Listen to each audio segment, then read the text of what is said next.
Hello everyone! So this is Edmond Mindaros channel, isang content creator at gumagawa ng mga tutorials katulad ng laptop, PC troubleshootings, mobile device troubleshootings at marami pang ibang klaseng tutorials na sinishare ko dito sa akin channel.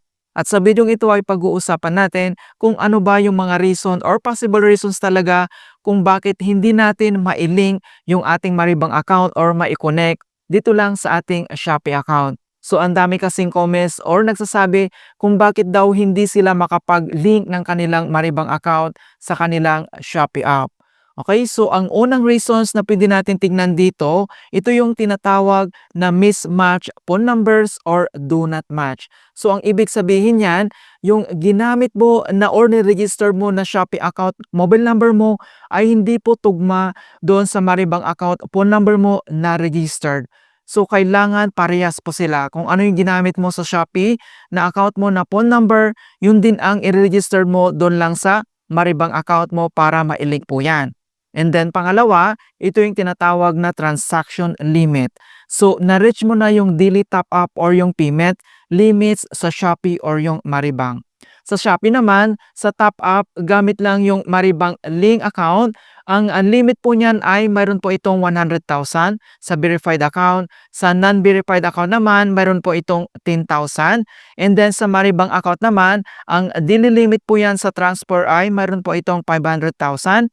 And then, sa kanyang InstaPay transactions, may daily limit po itong 50,000.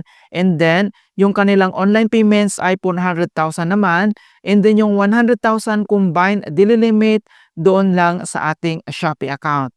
And then, yung pangatlo naman, ito yung tinatawag na incorrect account details. Yung error sa registered name, yung spelling, and then yung format natin, mga kaibigan, hindi po sila magkatugma din.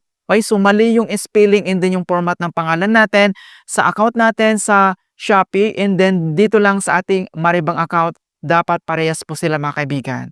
Alright, and then yung last, ito yung tinatawag na app device issues. So paggamit ng magkaibang device or yung having temporary app glitch mga kaibigan, kaya nag-stop yung process. So nagkakaroon po ng error yan sa glitch ng app mga kaibigan. So kailangan din natin itong i-check. So i-update mo yung Shopee app mo or din yung Maribang app mo, kailangan mo lang yan i-update mga kaibigan. Alright, so yun po yung mga kaibigan, yung mga possible reasons na pwede natin tignan kung bakit hindi tayo makapag-link ng ating Maribang account doon lang sa ating Shopee account mga kaibigan. In hope na nakapagbigay ako ng konting kalaman at guide tungkol sa app tutorials. Thank you guys and see you in my next tutorials.